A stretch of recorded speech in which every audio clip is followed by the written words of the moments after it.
Javi, you're a balm to my eyes. What happened to yours? A sacrifice for something greater. Is the wolf nearby?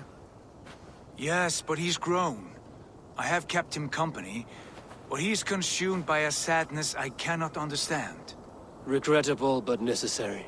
I knew from the start this wolf brought ill tidings. From the start it was a kind creature. But our mistrust and cruelty have robbed the poor wolf of its sweetness and life. Would it be a kindness to kill it, then? We are past the time for such mercy. This wolf has power now that would test our strengths combined. I fear he is possessed of a power that renders him ever-living. Then we will offer him a different fate. This cord is unbreakable. You must convince him to wear it. It will act as a leash, whose magic will signal that he is safely secured. An assurance to the Aesir who fear him. A beacon, that is all. No harm will befall the poor Fenrir. Fenrir, yes. You know the creature's name. Did Loki tell you? He did. It is a fine name. Yes. Dweller of the Fens. An apt name for his current fate.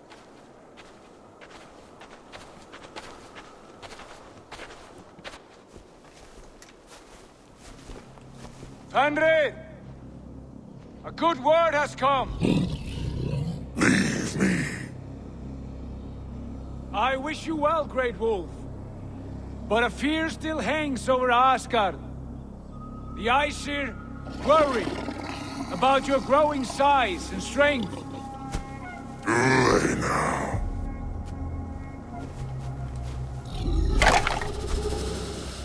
And what do they have to be afraid of? Old friend. Javi brings a collar fashioned by the dwarves. A beacon. That we may track from a distance to know where you roam.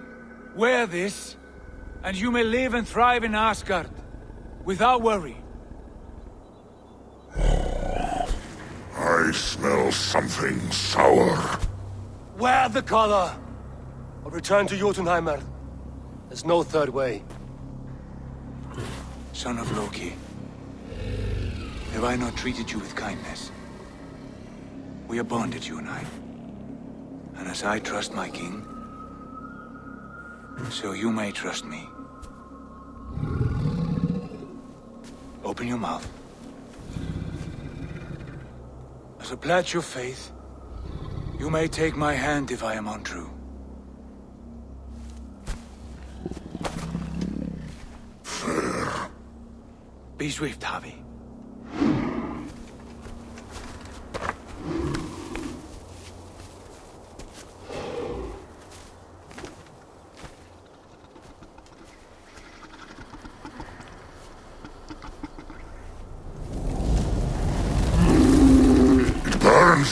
Javi? Lies. Unbind him!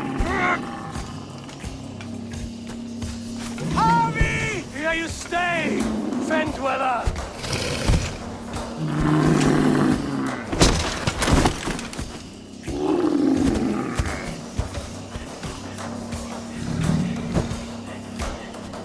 Here you die. Deceiver. Brothers will fight one another, kill one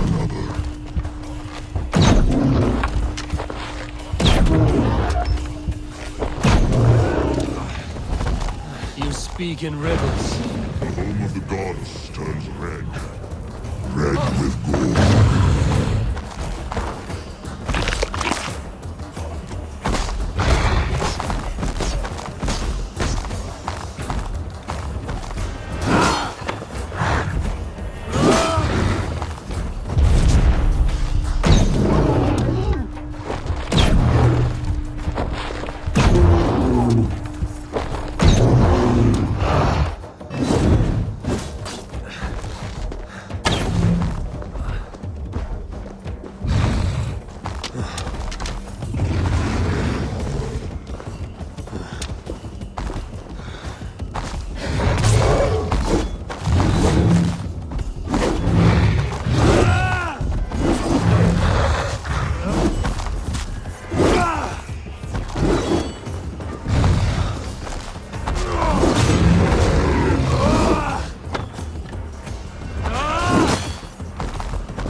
of storms.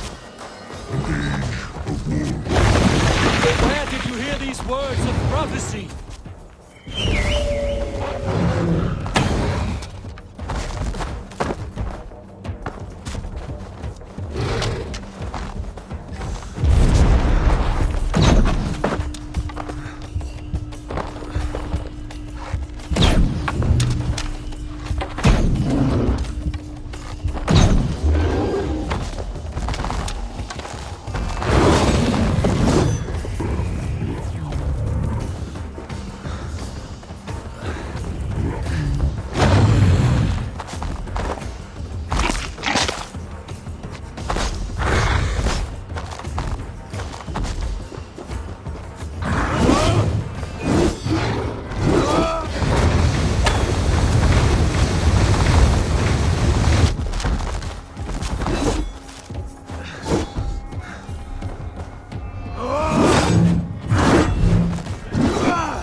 The second great battle, when the Harpy goes to fight the wolf.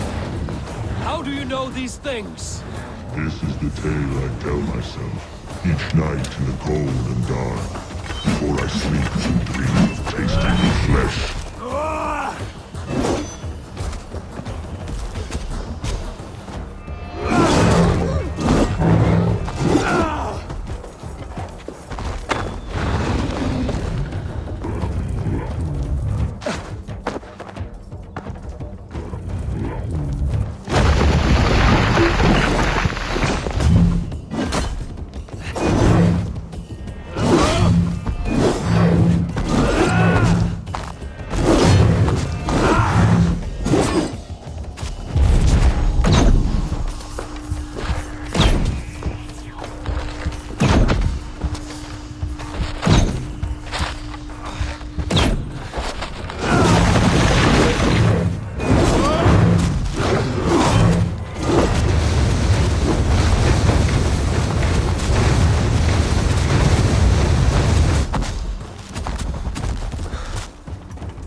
I could not strike the killing blow. All my oaths remain unbroken. Anyone lesser would have succumbed to his hatred. If I could have done this any other way.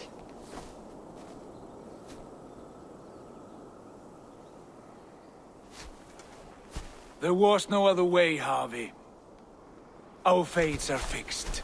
Fate, I know. You made a great sacrifice on my behalf. It was not for you. Do not think your kindness has made you a new friend, Lord of Imbeciles. I will kill you, all of you, gorging on Aesir flesh. You may strike the final blow, son of Loki, but I will savor my years of freedom before we meet again. Come, old friend. The healing hands of Freya can help you.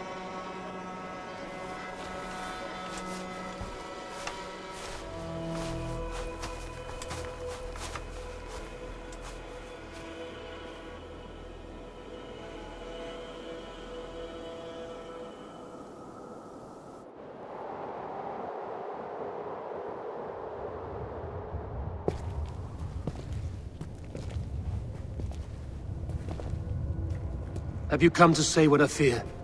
Not to say. But to show a vision of the times to come. None living or dead now equal our heavy in arrogance. To believe that you could remake your fate thus. For all your efforts, for all your struggles, the threads of fate still bind you as tightly as ever. And yet, from this pattern, a single strand escapes the fray and stubbornly clings to the weave. Aesir, Vanir, your doom will come. The earth will shake, the sun will die. Jötnar will stalk your streets as fire rains upon your heads. And the great wolf Fenrir will feast upon your blood.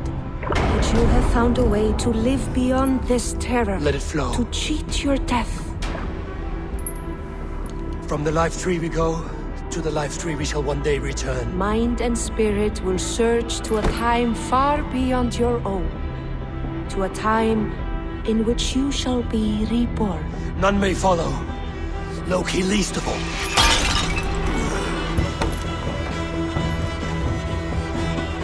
It is done. Time to face our end.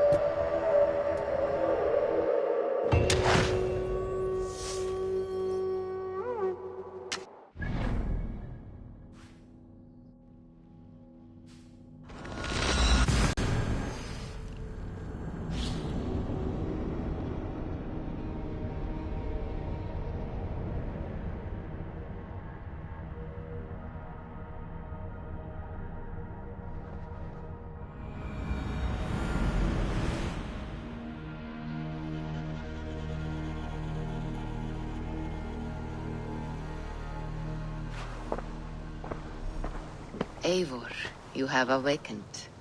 With more to share, I hope. I returned to Asgard. And what did you see? I bound the wolf Fenrir, Loki's son, with an unbreakable cord. The beast was enraged by my actions. We fought and I prevailed, but I could not kill the beast. You visit lore and legend. Things I would never have imagined to be real. Parables, yet here you live them as memories. Every moment there was as tactile and as vital as you and I seated in this hut. This is wonderful. Was there more? There was a betrayal. I betrayed my friend Tyr. I stood by as the great wolf mauled him, tearing his arm off at the joint. I could have said something to prevent it, given him a warning. But I did nothing. How did it feel? I was unmoved by his pain. Not hateful, but I did not regret my indifference. A swig of poison that drinks like wine. Selfishness unmeasured often feels this way. What else did you see? I witnessed the final vision from the Northumbria, the coming of Ragnarok. All was fire and ash, a chaos like a foul wind from the depths of Ginnungagap. But we were ready for the coming storm. 8 of us, we drank the mead, then stood and marched to our doom. And that was the end of the Northumbria's prophecy. How curious. Was there more? I can make sense of no more. I see. The thrust of these visions seem clear to me. As in your first reverie, a fear of betrayal hangs upon you. Odin has seen fit to gift you with his infinite knowledge, and the treasure of his experience. Perhaps his tale is a warning. The indifference he felt is a great pity. See that you do not follow this same road. To do so would risk a loneliness, a personal exile, worse than death. I understand. Or I hope I do. Thank you, Valka.